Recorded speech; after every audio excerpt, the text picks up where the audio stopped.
MSME Bharat Manch that gives a powerful punch to all the challenges and provides the ultimate solution to all MSMEs to empower their business growth. MSME Bharat Manch, a nationwide initiative by Rupee Boss, a unique platform that has all the solutions every MSME of our nation would require.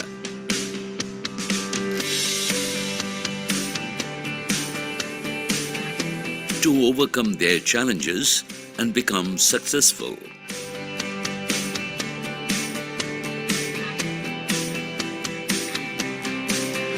The benefits of onboarding with MSME Bharat Manch outweighs the challenges on a drastic level, giving every MSME the resulting edge to reach their potential. The additional benefits MSME Bharat Manch provides its MSMEs make it the ideal utopian business environment.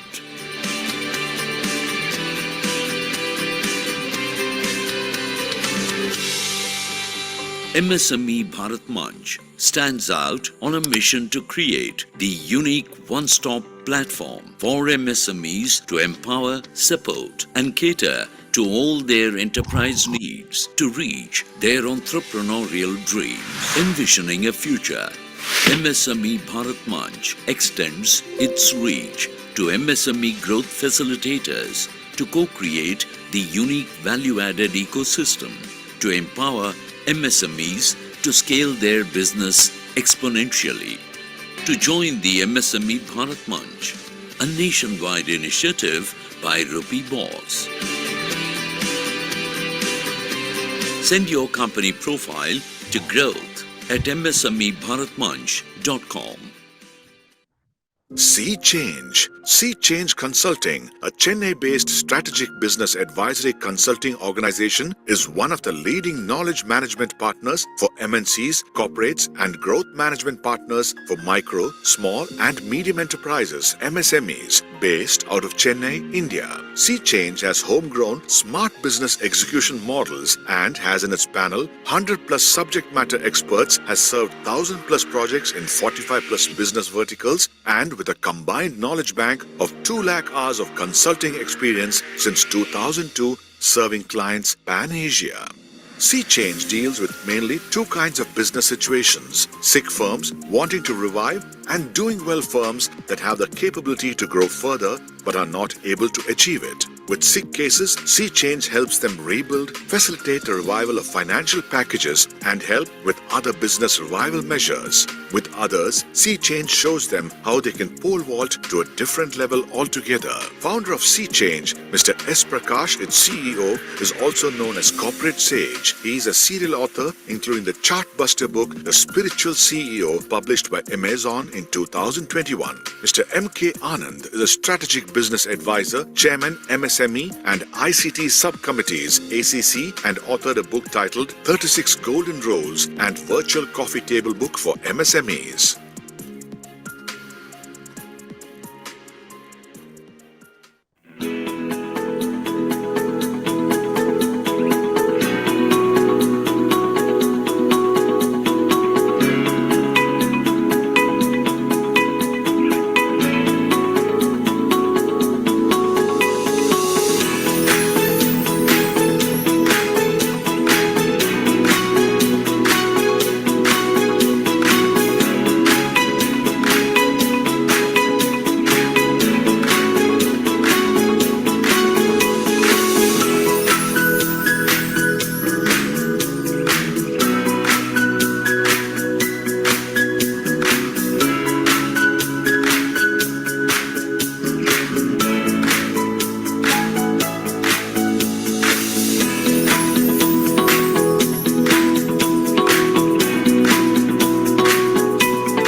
Very good afternoon and welcome all our participants to our online webinar session on fundraising and pitching for MSMEs. My name is Imadri Singh. I'm Deputy Director General of MSME Bharat Manch, and I'm honored to be your program coordinator for this webinar. Now, I would like to welcome our guest speaker, Ms. Urvisha Karodia, founder and CEO, Pitch Books, and Mr. M.K. Anand, moderator for the session. I would like to take a moment to introduce our esteemed moderator, Mr. M.K. Anand, also known as Sea Change Anand. He is founder and partner of Sea Change Anand, Sea Change Consulting. He is a strategic business advisor and author of 36 Golden Rules for MSMEs. He is chairman of MSME and ICT panel, Andhra Chamber of Commerce, director of South and Growth Facilitator Advisory Board member of MSME Bharat Manch, Heartfulness Trainer, Wellness and Beyond. Mr. Anand serves MSME as a strategic business advisor since 2002 and handled 1,000+ projects. He helped entrepreneurs to grow their top line, bottom line with system and process. He is an accomplished expert in MSME sector who will take us through this session as a moderator. We are privileged to have them guide us through this session and facilitate meaningful discussion. Welcome, sir. Over to you. Thank you. Thank you, Ms. Madhuri. Very good afternoon, each and every one of you. Welcome, Ms. Urvisha, the guest speaker of the day. On behalf of MSME Bharat Manch, I'm really delighted to host this session as a moderator. And I'm able to see a lot of faces, known faces as well.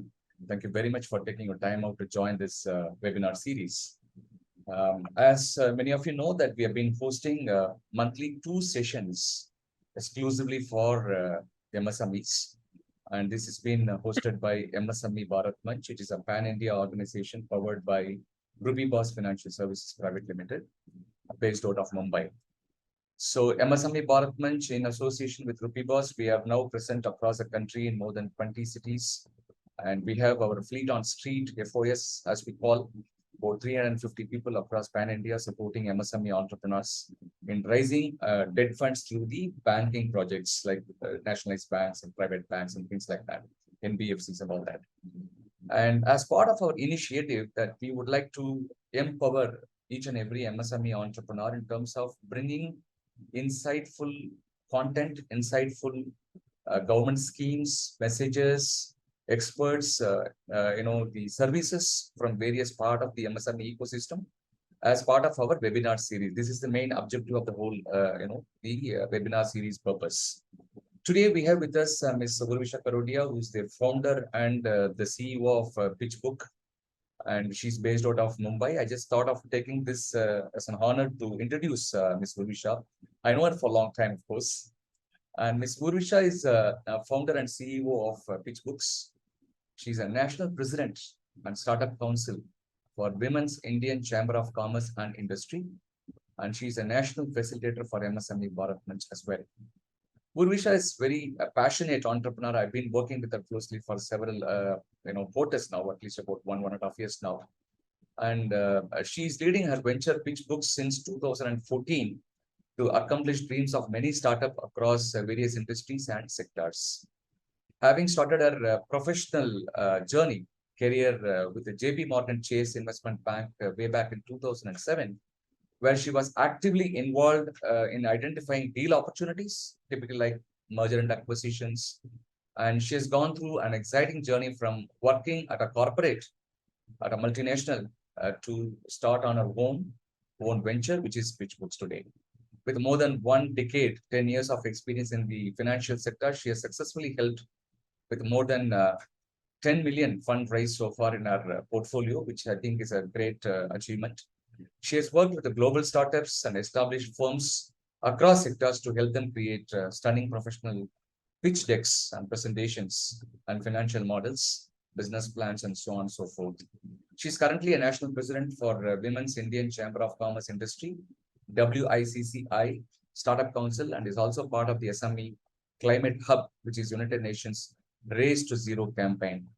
She's an accomplished expert, received quite a lot of awards. Some of them are typically like Mumbai's Women Leader and Women Influencer Entrepreneur Year Award 2021 by UBS, and many such awards she has received from various parts of this world, including one of the conferences, FI Next Conference Dubai 2020. She received an award as well, the Excellence in Finance. Friends, I wanted to share a couple of insights before I hand over the session to Ms. Lubisha to walk us through the fundraising for MSMEs. This is specifically for MSMEs and startups. And most of us from the MSME background, as all of us agree, that the biggest hurdle for entrepreneur is rising finance, rising funds. They have brilliant ideas. They have brilliant plans. They are ready to work 24/7. But when it comes to funding and finance, there are a lot of hurdles. I mean, I don't have to tell that because each one of you are entrepreneur, you know it better. Traditionally, we used to have this bootstrap model. Even now, many people do it. And then we move into what we call banking. We bank on banking. So we go to the banks through our auditors and project funding advisors. And then we also do this, what we call, family and friends. Many of our families and friends also support. It's part of the bootstrapping. But now gone are the days. Now the funding has evolved into a sphere where we talk about peer-to-peer funding. We talk about capital market to support us. There are a lot of people who made a lot of money sitting on mountain of cash, willing to identify good projects, good product, good entrepreneur to even bank on. One side, we as an entrepreneur look at where is the money. On the other front, there are a lot of people who are sitting on mountain of cash looking at where is the product, which is the company where I can bet on. So the convergence has to happen between the fundraising advisors or the investors to a needy, which is typically an MSME entrepreneur or a startup entrepreneur. This is where this pitch books and MSME Bharat Manch wish to add value to the people who are present here. In this context, I think Ms. Urusha will be able to help us in terms of how do we bring this convergence? What are we supposed to do to get ready to even meet the investor? After all, you and I suppose, let us say, we want to invest, let us say, 1 lakh to somebody. Do we not ask any questions to them? When are you going to give the money back to me? And how far you are going to use this money to multiply it? All these things basically we ask, right? But when it comes to raising funds, 5 crores, 10 crores, 25 crores for your business, obviously the investor will ask so many questions because he's not taking any collateral from you. He's only taking shares from you. So this is what I think Ms. Urusha is going to clearly articulate to help us to understand how we can navigate this and learn many things from her expertise, possibly take her support in the future as well to pitch our proposals and collaterals to the potential investor. With that, I also like to add value from Ms. Lubisha's perspective. She's just not about doing pitch book or pitch deck presentations for people. She also connects us to the investor, potential investor in the marketplace. So what are the types of investors in the marketplace? How are they looking at? How are we able to connect with them? And what kind of facilitation she'll be able to offer? All that I think she'll be able to throw during the a part of the session. With this short note, I request Ms. Urvisha to kindly walk us through the entire knowledge of raising funds for our business. Over to you, madam. Thank you. Thank you, Anandji, for that warm introduction and for holding and moderating these sessions. You've been doing a great and fantastic job, Anandji, over the past few months that MSMEs are holding these webinars, which are giving great insights to a lot of people out there. So thank you so much. And not just that, I'm sure Sea Change is doing a fantastic job. I keep hearing, in fact, a lot of MSMEs that you are helping, guiding them in the right manner, because all these have great potential, and guiding them in the right manner is what is just needed, for them to exponentially grow. So hats off to you and Sea Change. Along with that, Rupee Boss has been doing a great job in holding these sessions for MSME Bharat Manch. So thank you to Rupee Boss team, Himadri as well, for conducting these sessions. And happy to absolutely share our expertise to help as many companies. It's not just MSMEs, startups, SMEs, etc. to take these resources that are available in the market. As you rightly mentioned, that there is a gap, there are funds available, but it is just the right way of strategizing and pitching to them to be able to convince them to get the funds is all that is needed. So thank you so much, and a warm welcome to everybody who's removed some time today, this afternoon, to hear me out. I hope that this session will, help you clarify a lot of doubts that you may be having for raising funds. So without wasting much time, I'll, start the presentation. If I think.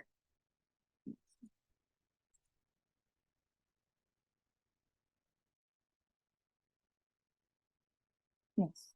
Is my screen visible? Himadri, is it? Okay, great. Thank you. Yeah, so as Anandji mentioned, we will be discussing today fundraising and pitching strategies for MSMEs, especially focused for MSMEs. These are the points that we plan to cover today and our agenda is introduction to the MSME investment cycle, challenges that are being faced with MSME business financing. What are the various sources of funds that are available today in the market? What are the strategies for effective pitching to all these investors?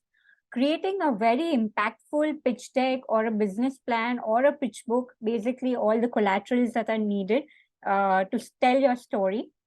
Key takeaways, and lastly, we'll have a Q&A session where Anandji will moderate, and any kind of questions that are needed to be answered, we are happy to answer those.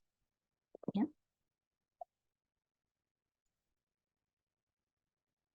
Okay. So what are the various stages that MSMEs go through in terms of their investment life cycle? I mean, I'm sure a lot of people might already be aware of these stages, but it is very important to go through these so that you know and you are aware of where your particular company stands. So starting with early stage companies, we have, startups and MSMEs who look out for funds from either friends, relatives, or near and dear ones, or then they are usually bootstrapped by their own funds, which they would have, saved. So those are the initial fundings that are done by founder. Or then you have the angel funding or the seed round, which is the first round of funding immediately after its bootstrap. And that is again with HNIs who have surplus cash, where Anandji again mentioned, that huge amounts of funds are being, kept by these HNIs, and they're looking for very good projects. So that's the early stage of certain MSMEs. Then we have the growth and the expansion stage. Now, this is the area where MSMEs are actually needing funds to scale. There are a couple of ways through which you get funds out here. One is through the traditional banking system, which has been going on for years. You have various financial institutes, just for instance, Rupee Boss, which is providing certain loans, business loans, working capital loans. So these are the kind of financial institutes who can help grow, the MSME, get access to various NBFCs. That's one part. Second is you have many venture capital funds today and private equity institutes. Now, here is where equity infusion can lead to, higher net worth and can be used to even leverage debt. So equity investors come as, mainly partners and strategic partners who can help improve a lot of operating systems, help connect with a lot of other people in the market. And it's mainly for, long run approach of, being there with MSMEs. And lastly, we have government grants. A lot of government schemes are now available, right from your Startup India, DIPP program to MSME funds and schemes that are available in the market. As you all might be aware of the fact that since, the Modi government came into the picture, they have been really promoting MSMEs to grow. Eventually, MSMEs, are the growth for every economy. So having understood this, the government is really pushing for a lot of grants which are available. And lastly, when we have the mature stage of companies, they do go for IPOs, whereas SME IPOs are available, there now for listing. So expansion of business by raising funds from public, exit opportunities for the already existing investors that are there. And not just that, you have a lot of other M&A opportunities. Again, I would like to mention that listing on BSE, NSE platforms is a lot of support that MSME Bharat Manch is providing. So these are the various stages. And let me reiterate that we will be focusing on the growth and expansion stage, especially relating to the venture capital and private equity. Reason being, this is the area where the right strategies can be approached to pitch and get the resources. Once you have the growth and the expansion, I'm sure it gets easier for any company to go into the mature stage. Yeah. So moving ahead, I would like to start with mentioning some of the roadblocks that MSMEs are facing in terms of raising funds and in terms of business financing. First and foremost, of course, it's the requirement of collateral for MSME loans. It goes without saying that availing MSME loans involves a lot of complex documentation, necessity, collaterals. There are strict repayment terms, high interest rates. And since a lot of micro and small businesses do not possess, a property that can be kept as collateral, these are some of the challenges that are being faced. Secondly, there are stricter regulations for low credit ratings. Now, naturally, MSMEs represent a higher risk sector, for banks, as they typically have low credit rating. Even though MSMEs make a significant contribution to the country's economic development, many banks and financial institutions are still wary about lending to this sector. Thirdly, we have inadequate financial expertise. Now, without financial literacy, MSMEs are not able to choose the right, lenders for their business. So this eventually leads to higher interest rates, lower credit scores, and again, the vicious cycle that goes on. Poor financial decisions can also lead to working capital and cash flow issues. So it's very, very important today to be aware of a lot of things in terms of the entire financial landscape for MSMEs.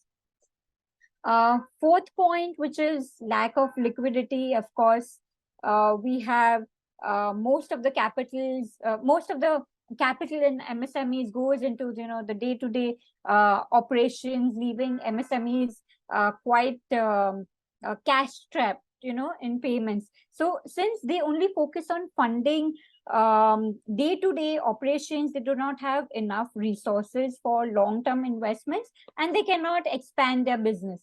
So that's where the entire lack of liquidity is coming into place. Lastly, lack of awareness of government schemes. As I mentioned even in the beginning, there are a lot of government schemes that are now available, which is ready to support in applications, in getting access to these schemes in various sectors. I'm sure, be it in any sector, if you go to the the website, you will see hundreds of schemes available. If you're not aware of which scheme is right for you, we really recommend that you can take the help of a lot of supporting institutes that are there who are able to apply on your behalf. So these are some of the roadblocks that we are hearing from a lot of SMEs and MSMEs. So what are the various sources of funds that are available in the market? One is the debt financing. Second is the equity financing. For debt financing, we have the banks, NBFCs, again, institutes which are very well connected now. Rupee Boss having connections with NBFCs pan-India. So they make the entire process very, very smooth for companies who need these funds.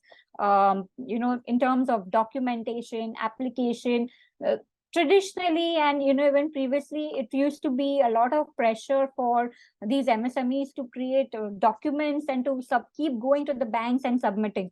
That process has been really simplified because of such institutes. So those are what is available today in the market. You have venture debt, you have bonds and debentures. Now you have new age fintech platforms also, which are ready to provide debt financing, where you have recurring financing possibilities available. Coming to equity financing, yes, we have the angel investors who invest at early stage, who are having certain kinds of cash available, and they are looking for projects, so they are ready to invest in various upcoming sectors. Second is venture capital firms. Back in about a couple of years ago, actually, I would say there were very few venture capitals who were providing funds. Today you will see sector specific venture capital firms, companies providing funds in different ticket sizes. So that is also an option available. Impact funds, which are creating a lot of impact in terms of healthcare, climate change, etc. You have sources available for that too. And then eventually you have private equity investments. Private equity investments is generally for companies which are at a little mature stage. They have enough traction to show, and all they need is slightly more push from the private equity funds to maybe scale at a larger level, grow at a global level, or introduce new technology. So these are the things where private equity investment come into the picture. I forgot to mention, venture capital comes in at a little early stage, and they are ready to take that sort of risk if the company is able to scale and give them the 10x and 20x returns. So these are the various resources that are available. Government schemes, as I mentioned, you have the Ministry of MSME, DPIIT, which is for startup, and the Ministry of Commerce and Industry, Government of India. They have launched various schemes, as you can rightly see here in the presentation. We've just mentioned about 5 of them, but honestly, there are a lot more, right from helping companies which are in technical businesses, agro businesses, again, for minorities, scheduled castes, women-led, especially innovative schemes that are available for MSMEs. So taking advantage of these schemes, that are available is very, very important. And all that is needed is maybe going through the right, institute who can apply for you. These grants are, you don't even have to give them back. They are available in good numbers to be, used. Also, there is an SRI fund, which is Self-Reliant India Fund. It's a part of the fund of funds, with initial support from government of 10,000 crores, which will be further leveraged to 50,000 crores. So again, you will see it is a huge amount to be capitalized on.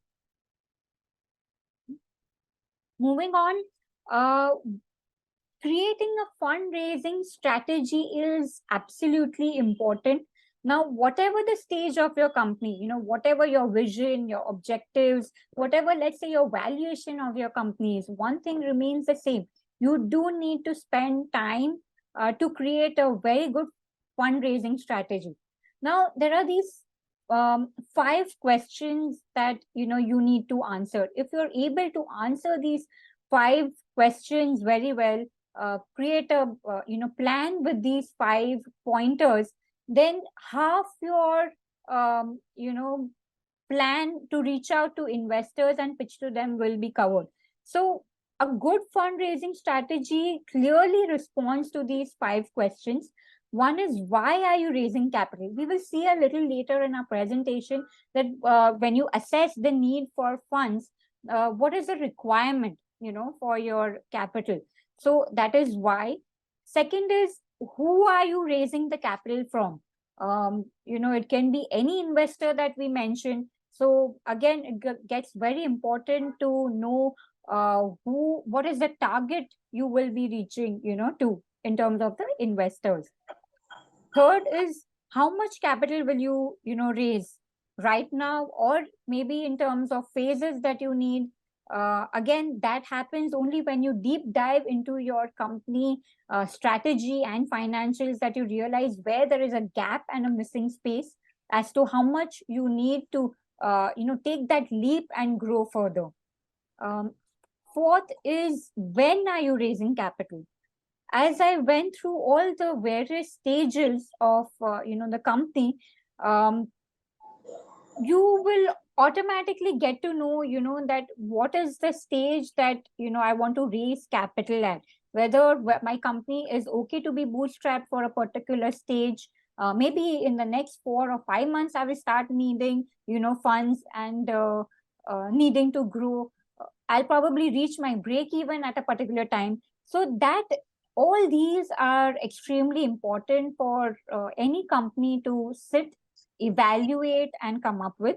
And lastly, how will you go about raising the funds? So the entire process, which we will take through in the next slides, you will realize how the process goes for each of these funding strategies.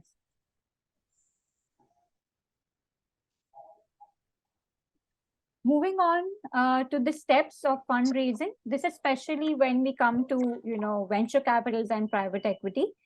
First is assessing the need for funding. What do you need the funds for? Second is assessing the type of funding needed. Again, we will get into a deeper dive to know whether you want to go for debt, whether you want to go for equity, whether you want to go for grants. So assessing that is going to be important.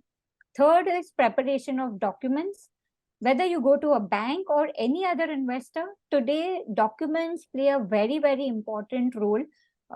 Few years back, documents were not very, very crucial in terms of pitch decks. Yes, we had business reports, but the whole the way of presenting these documents has completely changed. Again, there is a reason for that, because venture capitals get hundreds of decks in a month, and honestly, they don't have time. It's just those few minutes or those few seconds where they take a look at your pitch deck or your pitch book, which gets them intrigued to know maybe more about the business and get interested in your business. And that's where the next level of your meetings will eventually happen. So the entire storyboarding and creating that convincing pitch will come in your preparation of documents, along with the financial model for your projections and the valuation model. So that's the preparatory stage. Then we have the investor targeting. Again, as I mentioned, that it's very, very important to choose the right investor. Today, there are tons of investors available. If you go knocking on the wrong doors, you're wasting your time. Let's say you have a particular ticket size of raising about 5 CR, but you're going to somebody who just gives about 1 CR or 2 CR. You're wasting your time again there, right? So it's very important to do research of these investors, even in terms of the sectors who they fund, the risk-taking ability. All those things is what investor targeting is all about. Once you have targeted the right investors, of course, the next stage will be your negotiations and due diligence. Again, if what happens is MSMEs and the team is very, very busy in the day-to-day operations. They do not remove time, to actually sit down with preparing, fundraising strategy or these documents. And then eventually there comes a time where negotiations become a hassle for them. So appointing advisors and consultants, I mean, I'm sure you have, just to give you an example, Sea Change gives so many advisory and consultation sessions, even in their free time. Let me, add that that a lot of people go to them for just getting a strategy in place and getting a guidance. So I would say that advisors and consultants to guide in the entire process of equity raising will be very, very, very crucial. And of course, comes then due diligence. Now, due diligence process is not actually, finding faults. A lot of people go through a very bad time during the due diligence. And the reason is because they are not prepared, or they are not updated with the compliance. They are not updated with the a lot of new regulations that may have come into place. Data is not there. So if you want your due diligence process to be extremely smooth, and go through very, very smooth, in a very efficient manner, then the first three stages that I mentioned are very crucial. And I would say it takes about 2 to 3 months at least for the first 3 points. If you spend that 3 months out there, the next 3 months will be a very, very smooth process. And lastly comes the term sheet. So I mean, in terms of term sheet, yes, obviously once the negotiations have taken place, it's just another document to be signed, for taking things ahead in terms of financing. So what we will be focusing on here is the first three stages, where your strategy comes into place. If you are absolutely ready here, the next three stages will be easy for you to access funds. Now, coming to the first step, which is assessing the need for funding. Where do you need the funds? Whether it is for a product development, whether it is for hiring more people, is it for working capital, raw materials, or licensing and certifications? There are so many healthcare companies today who want to export their products to Europe. And because Europe has become really stringent in terms of healthcare related goods, they require CE certifications. CE certifications are extremely expensive. They go in lakhs and sometimes crores as well. So all these areas are where funding can be needed. Depending on your sector and your company, it will be very important for you to identify where do you need the funds. Even marketing and sales, has become a very, very crucial element today. In the earlier days, not much was being invested in digital marketing, right? So a lot of online marketing, SEO, you have social media marketing. All those things do require a lot of funds for creating awareness for your business. So do spend good amount of time is what we say when you are assessing the need for funds. Moving on, we have assessing the type of funding. Here I mentioned whether you want to go for debt versus equity. Of course, there's a trade-off based on the company's current and targeted debt equity ratio. You have various other factors which come into place, right from, whether you want to dilute more stake, then you can probably go for equity. If you're not ready to dilute, then debt would be a better option. Again, if you have certain collaterals in place, that can be, an option to go to. Whereas if you don't have any kind of collateral, then you don't have option but to go for equity. Again, you need to weigh the pros and cons of the cost of the equity versus cost of equity debt. So these are some of the points that we have quickly mentioned out here. What you can do as a company is list down these points, keep a tick and cross, sort of a matrix to see where you're getting the maximum ticks for debt or equity. And again, based on additional costs of compliance, etc., commitment for long term, you want that kind of support from investors. Check all these points and then decide whether debt is a option that you would want to go for, or whether equity is more appropriate for you. Now, coming to the preparation of documents, whether you go for debt or whether you go for equity, you have different requirements naturally. When you go for debt, you have a certain business plan which is created in Word document report format, And when you go for equity, you have pitch decks and pitch books. Now, just for those who are not aware of what is the difference between a pitch deck and pitch book, I'll quickly just, highlight that. Pitch deck is generally for about 20 to 25 slides maximum for, a PowerPoint presentation where you're convincing and telling your story. Whereas a pitch book is a more detailed, strategy-oriented presentation, which may be of about 50 to 60 slides. Another word you can say is a business plan, but these are highly visually appealing today, and there's a sense of story which comes out, in these documents.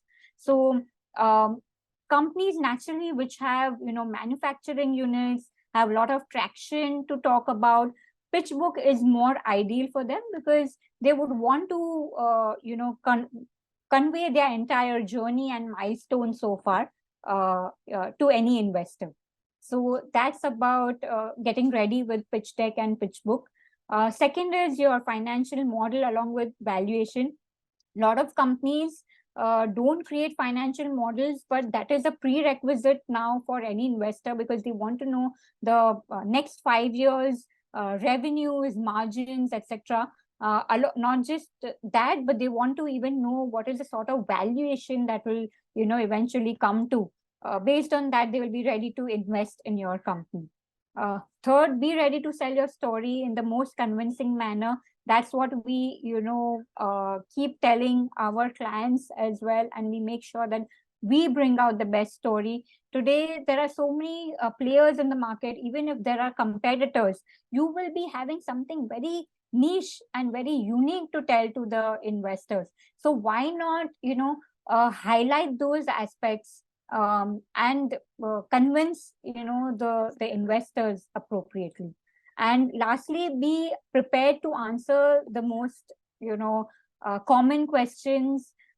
Today, you can probably check, they are available on the internet also, or then highly experienced people who would have gone through the entire fundraising process. They will be able to tell you what are the kind of questions that investors ask. So if you are prepared with all these things, you can go very, very confidently to any investor. Yeah. Moving on, we'll quickly go through what are the essentials of a pitch deck. Now, I'm sure there are a lot of templates that are already available, online. Companies would have already seen that. You as founders, entrepreneurs also would have seen there's a typical template that goes on, in the pitch deck. So I would like to, mention out here that since we have so many years of experience creating these pitch decks, let me tell you that there is no format specifically which will be used for every business. Every business is different. So each investor pitch deck business plan should be tailored according to their company's strength, tailored and customized according to the sector that they are in. But yes, these are the pointers that we have to make sure that we cover. Make sure we don't lose out mentioning, these aspects such as what is the problem in the market, what is the gap you are filling in, what is your value proposition, market opportunity, all these things which we will, I will take you all through in the next slides. So it will give you a lot more clarity. And even though you appoint any consultant or a business advisory firm to help you create these pitch decks, make sure that they are not covering these aspects at a very I would say not extremely deep level is important, of understanding the industry, understanding the sector, the growth, and then eventually bringing out the story of your company. So please do keep in mind that you make sure these aspects are, definitely covered, whoever is creating these collaterals for you. So coming to the first slide, which is the problem slide. Now explain what gap you are filling in the market. This needs to be a very painful problem that, people can relate to and the investors would not have issues with understanding. Can be in more layman's term, I would say, not very technical. Again, make sure you don't, include too many problems. Ideally, 3 should be max, is what we suggest, because you are not here to, sort of provide solution to a lot of problems. It may be a problem which may be as small as a pricing related issue. If you don't have something, in terms of USP, it can be relating to ESG aspects, climate change, sustainable products. It can be relating to, reach of certain areas where you are reaching out to for your clients. So any problem that you identify, make it very, very clear in the beginning itself. Create different slides for the problem and the solution, so that it's very clearly visible to any investor. Coming to the solution, be very concise, very clear. One very important point is that the solution needs to be very scalable, because today investors are interested not in, lot of traditional businesses which have been just going on. If there's anything in terms of technology that you can add, or economies of scale, or global market scenario, then I think it will be something which investors really look at. So that would be important to highlight. Again, avoid statements which say that we are the only ones providing this, we are the only ones in the market doing this. It's not necessary that you should be the only ones providing that. No, if you are solving a good amount of problem, if the market size is huge for you to capture, that is also more than enough for any investor. Moving on to the market opportunity. Now, any market that is, under $1 billion might not be that attractive to an investor. Reason being, everything is exponentially growing today, and investors also look for opportunities where they want to be, able to at least get a good substantial return, even if the horizon period is, let's say, 5 to 7 years. I'm not talking about VCs. VCs generally will, look for 20x, 30x sort of numbers. But considering I'm talking more for MSMEs who are growing, trying to scale a little bit, even these kind of numbers are good enough. So whichever sector you are in, make sure that enough research is being done, where you will be able to capture a certain pie of the market. Next is, coming to the company overview and what are the products and services that you are offering to the market. Company background in terms of, the founding year, where is it headquartered, licensing, patents, some very important marquee clients that you have previously worked with. These are some of the important key data points that need to be mentioned.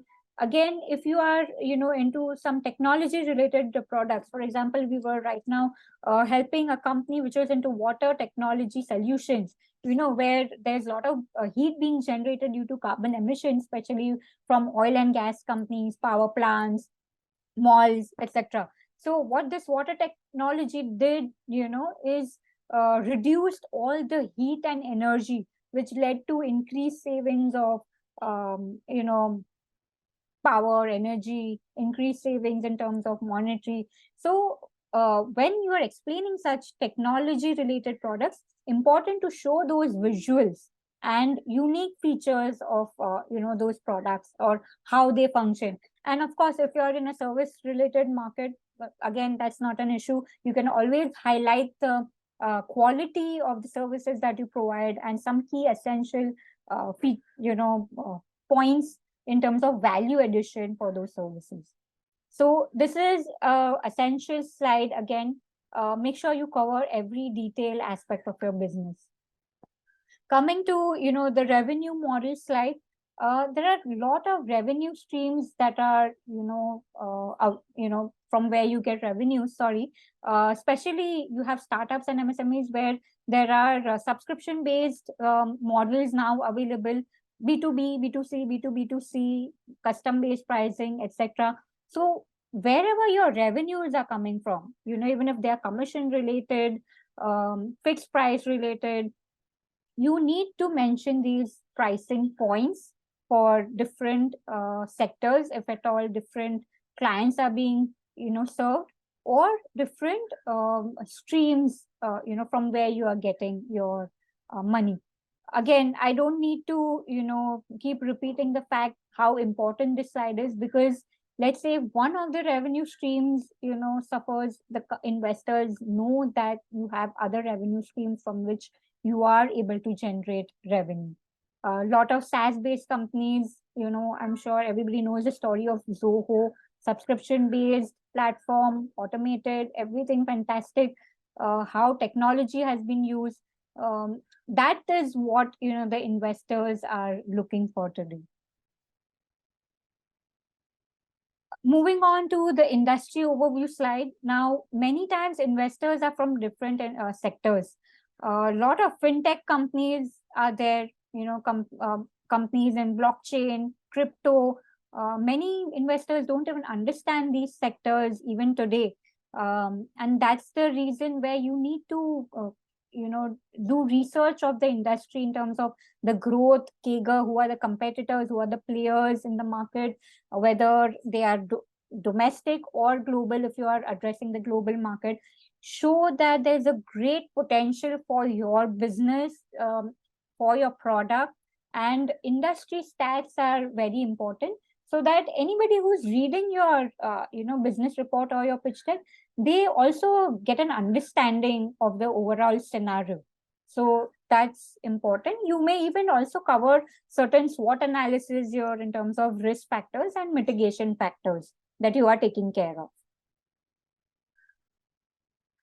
Coming to the competition landscape slide, anytime you go to investors, the first thing, they'll probably ask you is, who are your competitors and how different are you? What is your edge?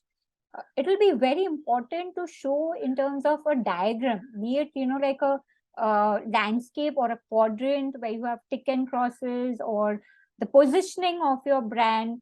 This will clearly highlight where your company stands, in terms of the overall picture.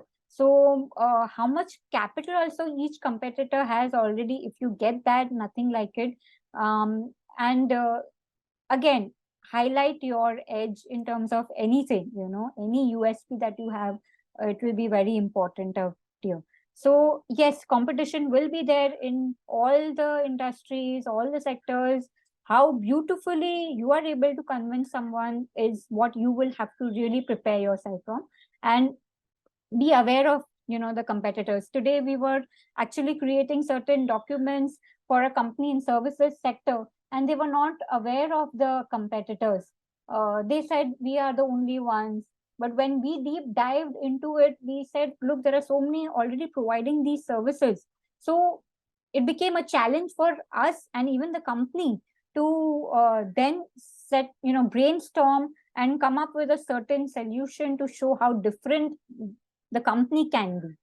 So again, this is a highly crucial slide. Here is the competitive edge. I did mention some of the parameters such as ESG, or product-wise, reach-wise, function-wise differentiation. Again, we've added one image that you can see, which is relating to sustainability. There was a packaging firm. A lot of companies, in MSMEs provide packaging materials, right? Earlier, those packaging materials were, of course, not eco-friendly. Today, there are companies which are coming up with sustainable, eco-friendly packaging materials. Example is, if you see, there is these sustainable cutleries that are being provided, forks, spoons, especially for the food industry, takeaway goods. And we had a lot of plastic, right? So what all we had to do was just position this company in a particular manner, because the company actually makes these products from birch wood, which is all biodegradable. Now, any investor at this point in time will be very, very interested in concepts like these, right? So how, again, you're packaging your product and services in a particular manner is going to be important, even in terms of carbon footprint, because all these things are factors which are making a difference. Let's say if you don't even have a ESG related product, you have maybe a product which is helping the economy overall. Maybe you have women, employees, laborers, and the employees are getting, that sort of push in terms of economic development and growth. You can even highlight those aspects, especially after, all the women bills and those things coming up, the UN giving more promotion for gender equality. Those things can also be highlighted. Yeah. Moving on, we have the go-to-market strategy. This again is very, very crucial, because it actually tells the investor that, okay, you have, your problem solution in the market, your product is there, everything is there. But how are you acquiring your clients? How are you going into the market and reaching out to these, customers or clients eventually? So you can see, I have, just added one example slide out here for a food keto relating business, providing keto food, and how well we have captured, what the strategy will be, who are the different channels that they will be able to reach out to, how will they do it, what will be the plan in terms of discounts available, partnerships, using social media channels for further awareness, and what is the eventual goal. So a very, very thought through plan about going into the market and acquiring these through various networks and channels is what investors would be very keen to know today. The team slide, of course, now more than anything, how good your team is in terms of expertise, skills, the leadership, the go-getting attitude, experience in terms of, overall background, education.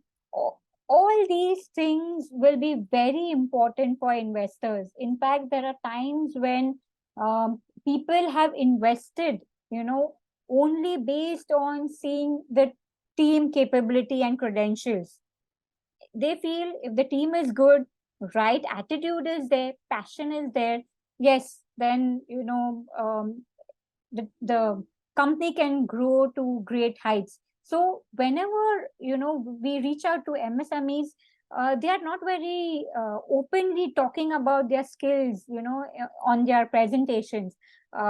We actually really recommend putting, the image or the photo with a good profile, highlighting these skills of every member, be it your management team or or whether you have a board advisory member team. Do highlight those aspects that can give great confidence to investors today. So yes, that is what is all about in terms of the team. Coming to the traction, there are certain metrics which are very, very important. It can be your monthly retention, average revenue, returns, number of customers or subscribers that you already have, number of cities that you are present in, if you have any, again, licenses.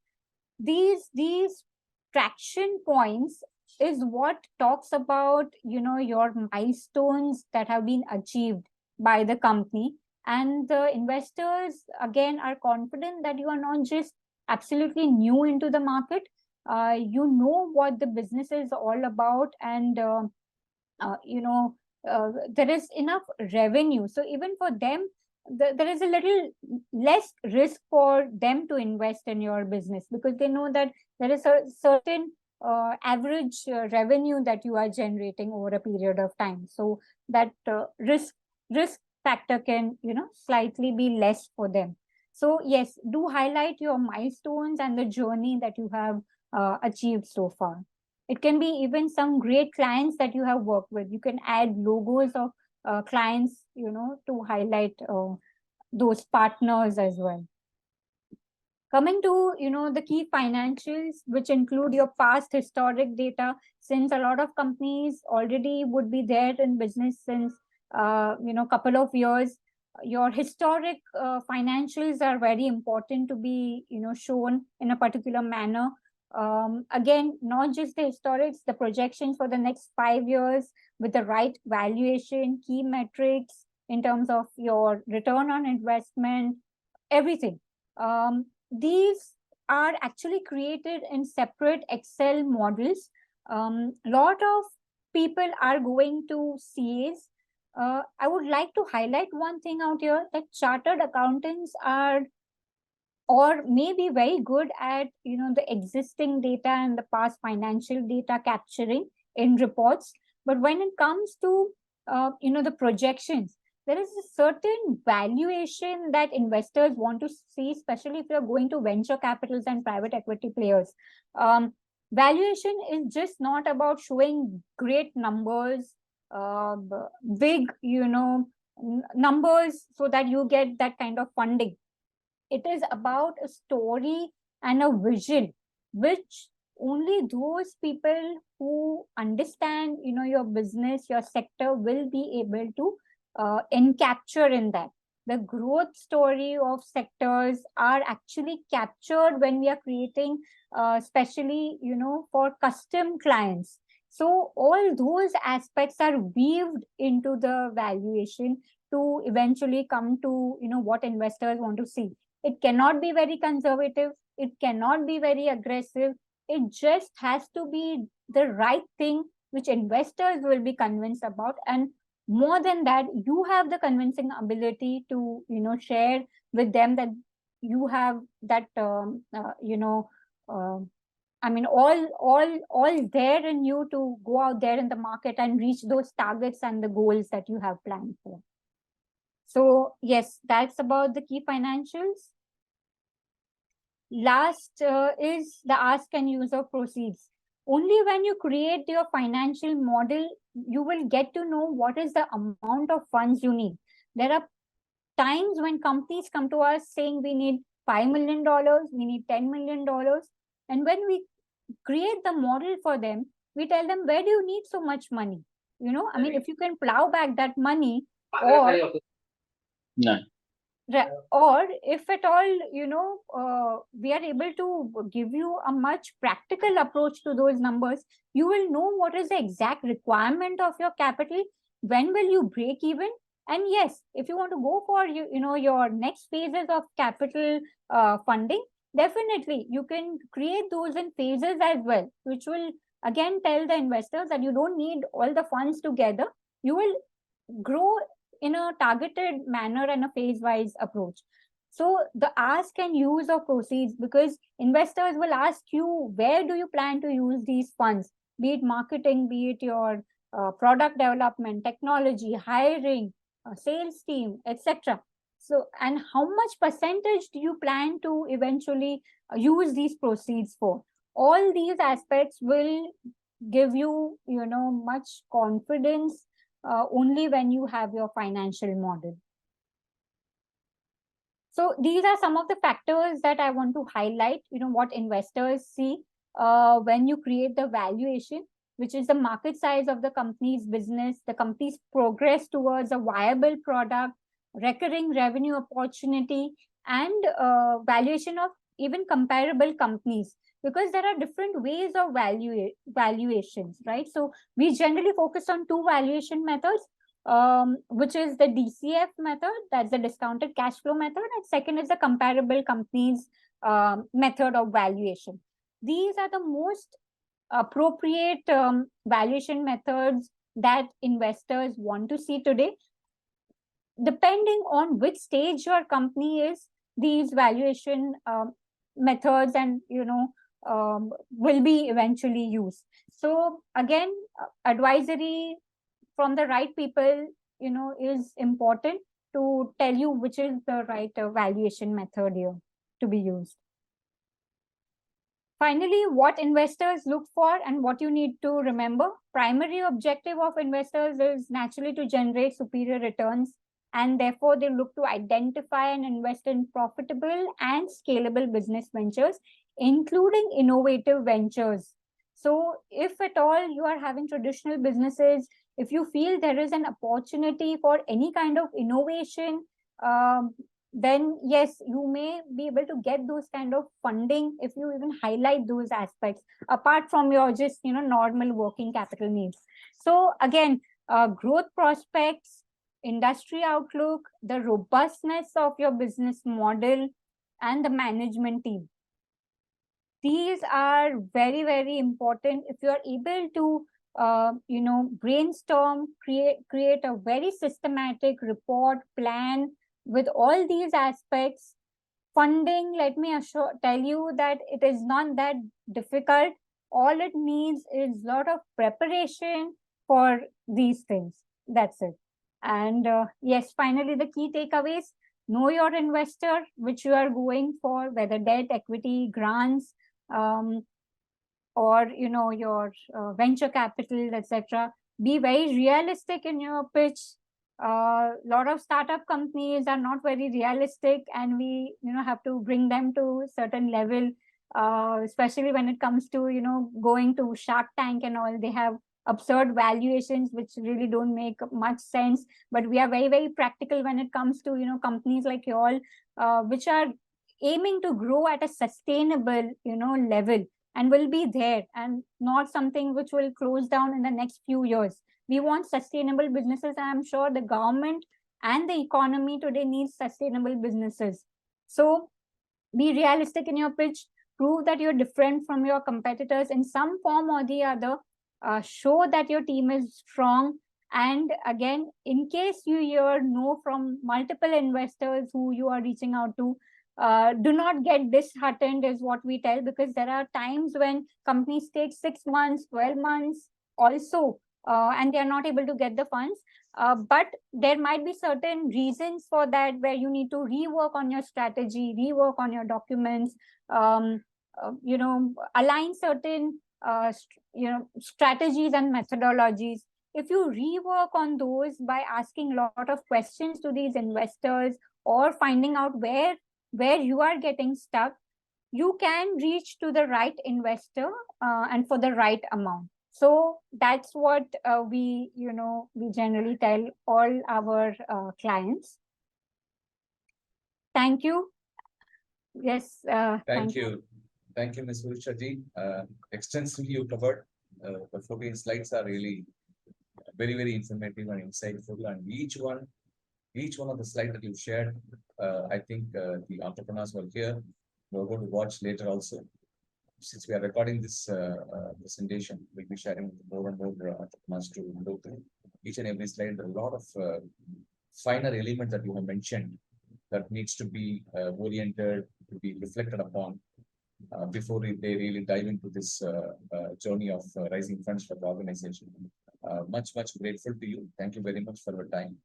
And now this session is open for Q&A. So I request participants who are here, entrepreneurs, feel free to raise your hand, and then I'll, Ms. Puna, I will unmute you. Yeah, you can unmute yourself and post your questions, sir. Yeah, good afternoon, Anand, and good afternoon, Urusha. I just, it looks like contradictory in your one of your slide, actually. Just I want to get it clarified. So the funding, for funding, you said there should be some track record, and also for a startup also there is a market for funding. So which is true actually. So there should be a track record, or for even new startup without any background, with only with a simple idea, they can get funded. Right. So what is your question exactly? You are right in terms of saying that there are different investors. Now, let's say if there's a startup which is only having an idea, let's say they don't have any traction. Now, for those kind of startups, there are incubation centers. Now, what these incubation centers do is they provide some kind of seed funding. Along with providing seed funding, they help these companies grow in terms of providing, certain team members, networks, contacts, various other networks that they have. So the startups, which generally don't have revenues being generated, VCs will not really be happy to look at those, especially because today there are a lot of companies going to venture capitals, which are having traction. And we have been specifically told by all our venture capital partners that unless and until these startups don't have traction, we will not be interested. The investors who they need to go out to are actually incubators, accelerators, seed funding institutes, and even Startup India has lot of schemes for these startups where they give funds without any return back for a certain Background. period, right, till they achieve that revenue. Of course, once they've reached that level, they are free to go to other investors. To add value to Ms. Bhuvishali's input, Mr. Guna, there are early stage startups as they call. So where, of course, you just have an idea and you have MEP, minimum viable product ready, but the billing has not yet started for the organization. It's a early stage startup kind of a model where there are different types of investors who are looking for early stage startup to be funded. But whereas if you already have everything ready and billing started happening as a mature startup, then the whole game is completely different. In fact, one of the slides she mentioned about this actually. Does it answer the question that you raised, Mr. Guna? Yeah, thank you. I got it clarified. One more thing, actually, I just want to clarify. It might look like a silly thing. So if I populate my idea to the world, to the financial world, how secure it will be actually? How I can secure about my particular business idea?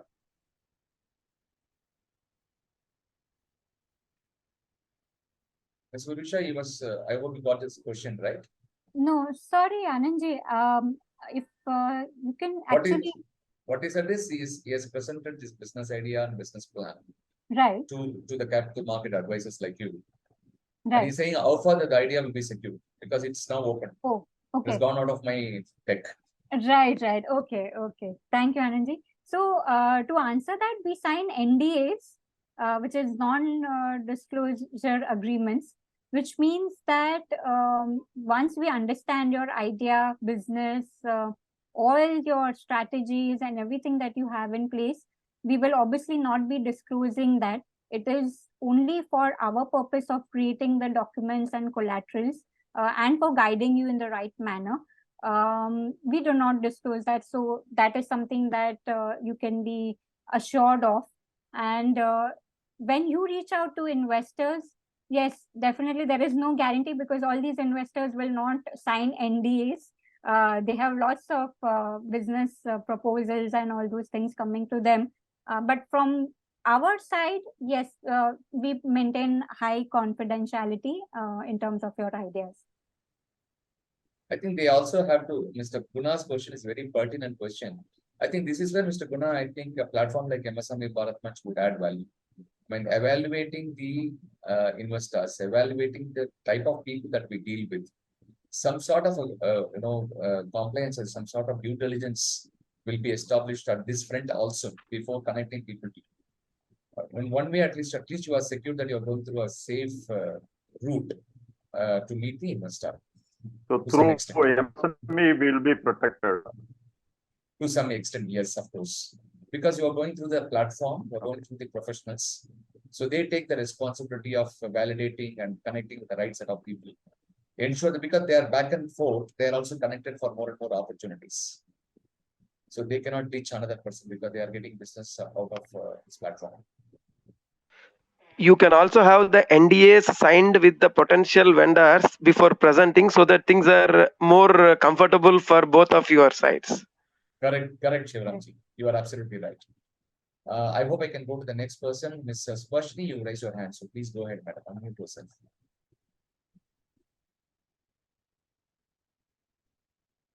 Hi, Mr. Anand.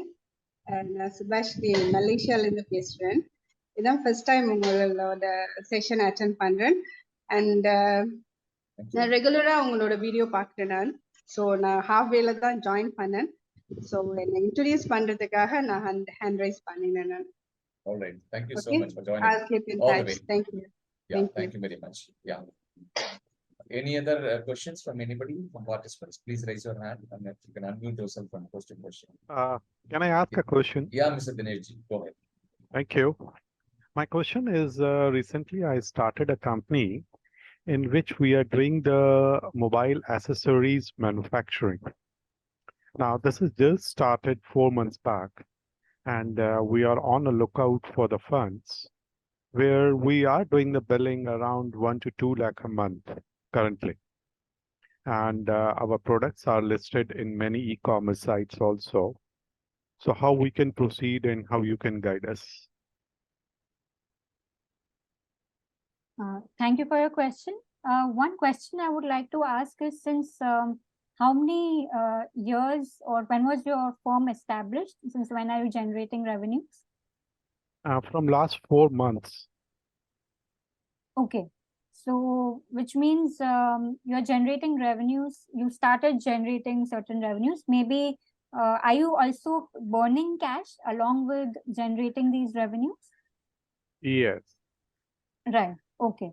So, in that case, we will first need to, generally what we do is we need to analyze the sector that you are in, who are your competitors, what are your USPs, what is the potential opportunity, in the system. And again, there are a lot of factors that we need to first understand before we can tell you who are the kind of investors you can approach, or at what stage you can reach out to certain investors.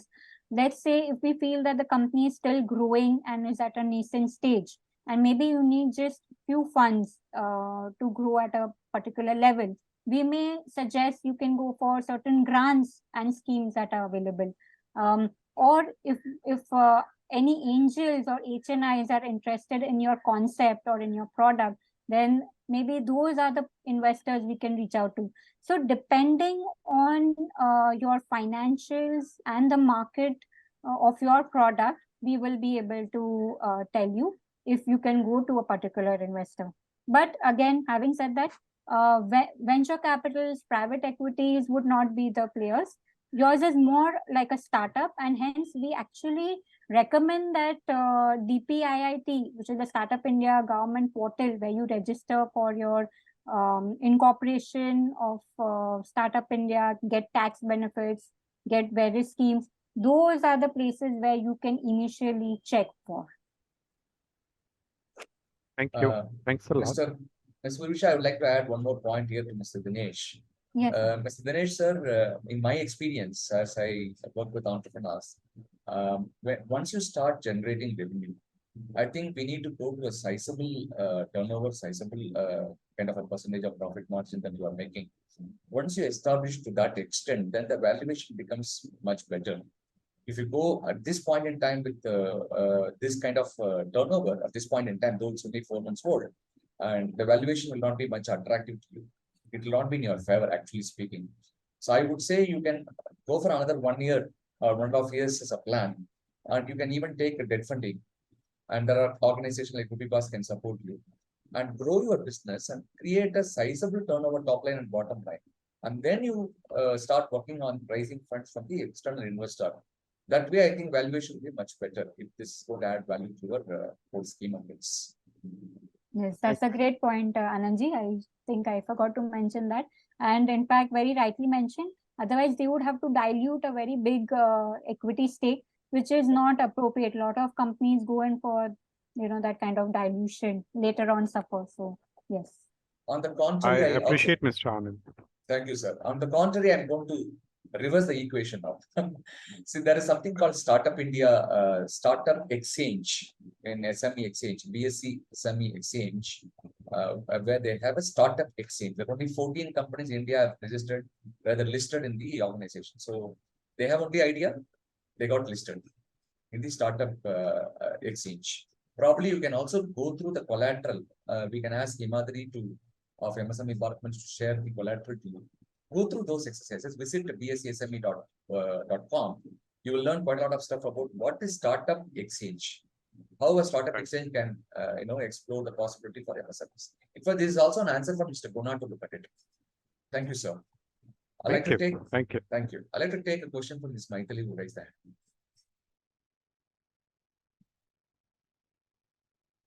Good afternoon, sir. Good afternoon, Urvashi. I'm in fact privileged. I had recently had Mr. Anand visit my, stall also. So that's where exactly I want to just, check out with this forum here with both of you that I am not a manufacturer, but I'm very keen to bring, grassroots level sustainable products under my umbrella and also bring it to the world. I'm definitely not the manufacturing, but I'll be going to the grassroots, getting the root of all the sustainable products. So there is a scalable, lot of things are very much scalable. So I just wanted to check out from here, how do I go forward? Like if I'm not a manufacturer, but I am trying to already collect whatever is in abundance in nature. There are people who are doing it. I am creating a marketplace. So how do I fit into this scheme of scaling up?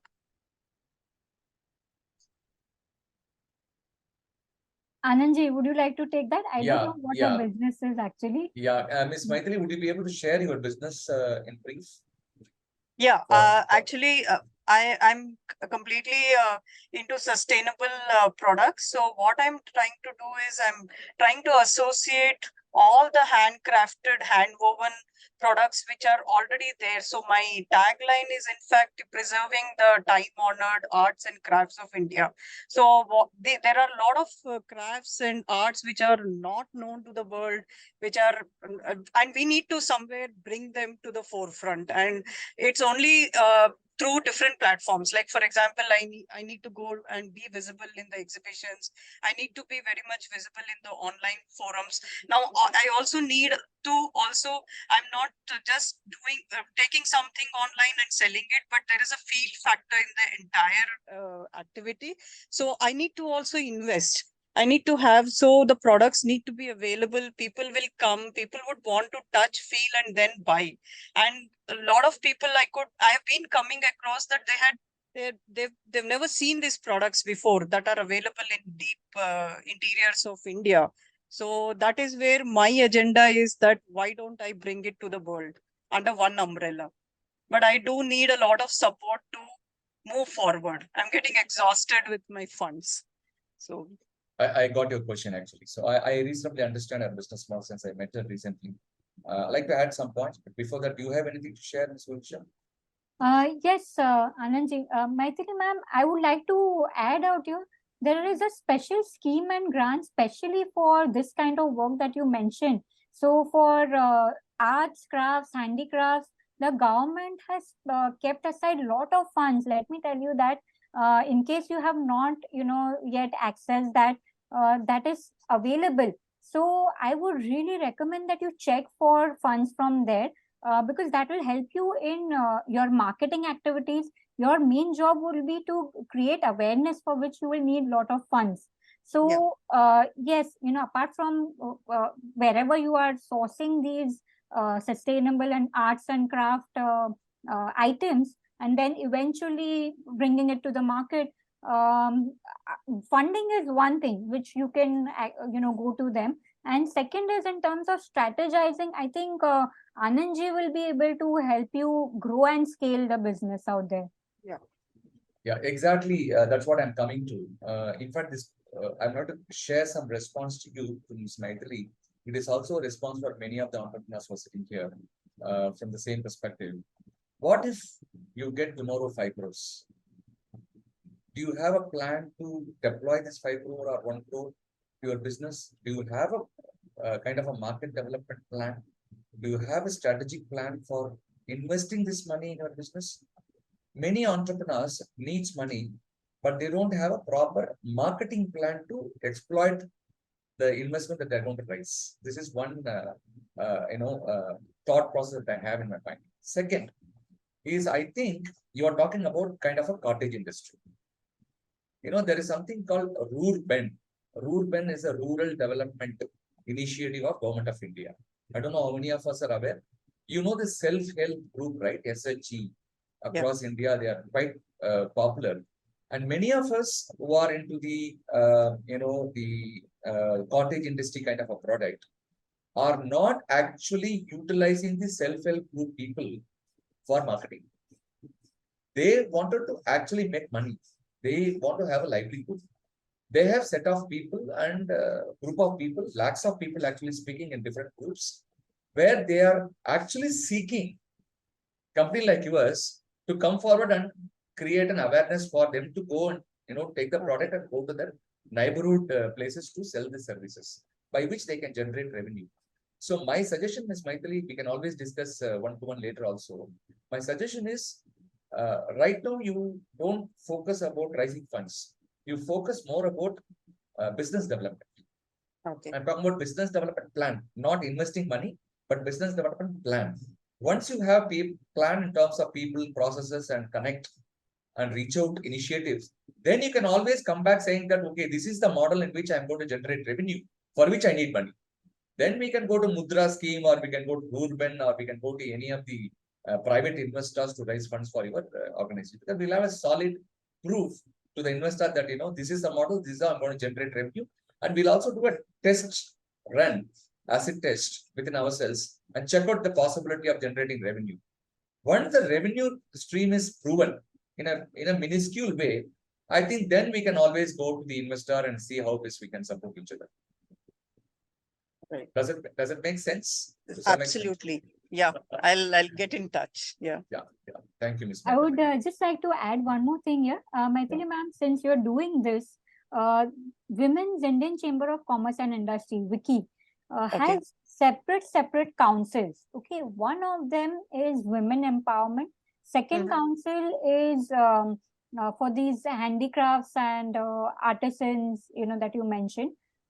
These two councils actually work at the very grassroots level, pan India, because the structuring goals, like there is a national president, below that there are state presidents. Under every state president there are council members who work at the grassroots level. What they do is help you connect to the right vendors, suppliers, etc. Also help you with a lot of other business related activities and strategy. It's all related to women oriented and all these products. So in case you need any of that support, I can share with you the contacts of them. Thank you. That's great. Thank We'll you. connect back, Ms. Maithili. Yeah. Thank you so Yeah. much. Any other? We have, I think, now time is 1:23, so we have already crossed few minutes more. Sorry. Any questions from anybody? Please feel free to ask. Even otherwise, you can always be in touch with Ms. Imadri of MSME Bharat Manch. You can post a query through email or phone call. Anybody wanted to ask any question? We'll take one final question. Hello, Yes, Anand, Mr. Dhanvantri this is Swami. Swami. Yeah, please, Mr. Swami. Please go ahead, sir. Yeah, nice talking to you and having this session usefully. My question is like how to register in the startup and then for the fundraising, how it can be helpful. Because still now we have not registered in the startup. I think Anand, you know better in what my position is, so you can suggest on the fundraising part where I'm stuck in. Now we are going to launch our products in Amazon, but how we can be able to take this forward to have fundraising and other stuff. Ms. Urvisha ji, just to add value about Mr. Swami runs a company called Dhanvantri Products. He is actually dealing with the ready-to-cook products. His brand is called 7 Days, 7 Taste. Each day you can actually taste his recipe. It's a kind of a very traditionally developed framework. His family in the business for a long time. So he came out of IT field and started this venture and created a wonderful product range today available online as well. And again, the issue is funds. He got stuck with the funding issue. Therefore, he's asking about the startup registration. So can you just throw some light on that and then we'll discuss more? Yes, sure. So, Swamiji, actually, if you register, there is a government website. All you have to do on that Startup India portal is provide your certain documents. You know, they have a list of documents, right, from your incorporation certificate, financial audited statements, certain other items that are there. All you need to do is just upload those, and there will be one pitch deck requirement for sure. Once all these documents are submitted to Startup India, the government within 15 to 20 days or maybe maximum 30 days, I'm not quite sure right now, but they will get back to you with your confirmation regarding the DIPP certification. So it's a very simple process. If at all you face any challenges, we have certain people even in MSME group who can support you and apply on your behalf if you provide those documents. Once you get the registration done, I don't think it's just like you are even registering for Udyam MSME certification. It's similar to that. So you can get this done, and then post that you can check for these products again for schemes and grants that are available under Startup India. Okay. The Thank you. fundraising part, is there any any suggestion? Yeah, Mr. Swami. Mr. Himadri, please connect Mr. Swami to Danica, the Calcutta MSME, government MSME expert, who can really help Mr. Swami for all these registrations. So we had one of the speakers in the earlier sessions, one of the sessions from Calcutta, and she is actually a chartered accountant and specializes only on government schemes. Okay. And all the registrations. So I request Himadri to kindly help Mr. Swami. Yeah, sure, sir. And one more thing I want to add, like we have new ecosystem partner who provides grant also for MSMEs pan India. If you are looking for any grant for MSME related, you can approach me and I will get in touch with him, and then we can help you through MSME Bharat Manch. Good. Mr. Swami, kindly be in touch with Mr. Himadri. Let us explore and see how best it is going to, affect results. Thank you. Thank you, sir. Thank you. So I think we have come to the end of this session. So we are now 1:27. So thank you very much, Ms. Urusha, for taking your time out to present. And this has been recorded, so it will be shared widely to as many people as possible. And we have been hosting this kind of webinar every month twice. And the next session will be announced very shortly. So I just want to take a quick poll from here. Maybe you can just respond to the chat. How many of you are comfortable to attend this 12 o'clock meeting? Because we tried 12 o'clock, we tried 4 o'clock, we tried 5 o'clock. So we wanted to know, is 12 o'clock fine with all of you? Those who are here, at least we can take a quick poll. Can you just respond? Okay. Okay. Okay. Afternoon slot is good. Okay. So if you say 12 o'clock, because 12 to 1, if you do this, maybe up to 1:30, then you can break for lunch. You can proceed with your plan. Normally, when we host in the evening, it takes longer time, and then they have to wind up and then go back home, pretty late for many of them. So I hope we'll be able to continue to have this 12 o'clock session in future as well. So with that, I leave it to Ms. Himadri to close the session for now. One is for the evening sessions also. Only one vote for that. Okay, so we'll conclude the session. So I would like to express my gratitude and thanks for attending today's online session. And your really active participants, active participation and presence have made this webinar very meaningful. And I will extend my sincere thanks to our esteemed guest speaker, Ms. Urvisha, and our moderator, Mr. M.K. Anand, for insightful guidance and expertise throughout the session. Also, I have shared the link for MSME to be become a member of MSME Bharat Manch, and you can download the app also. I have shared the link in the group chat. You can go and now please download it. So it can be like really helpful. You can know what services we are providing and how you can get help from MSME Bharat Manch. And our service is pan India. So literally it will help you a lot. So please download the app, become a member. You will get updates every week. And the And membership thank is you, and the everyone. membership is free, that you have to mention. Yeah, it's free. Sorry, I forgot. So you can get benefited free of cost, and lots of we have partners like 70, 80 plus who are providing services to MSMEs, and you can be a part of that. You can take advantage, like free advantage from us. Okay. So we'll All right. catch up in next webinar. Thank you so much, Madhuri, Thank and you. thank you, Anandji, for the Thank you. wonderful Thank you, session. one. It was Thank you, one nice and all. to have this session. Thank you. Thank you. Thank you. Thank Take you. care. Bye bye. All of you, bye bye. Take care.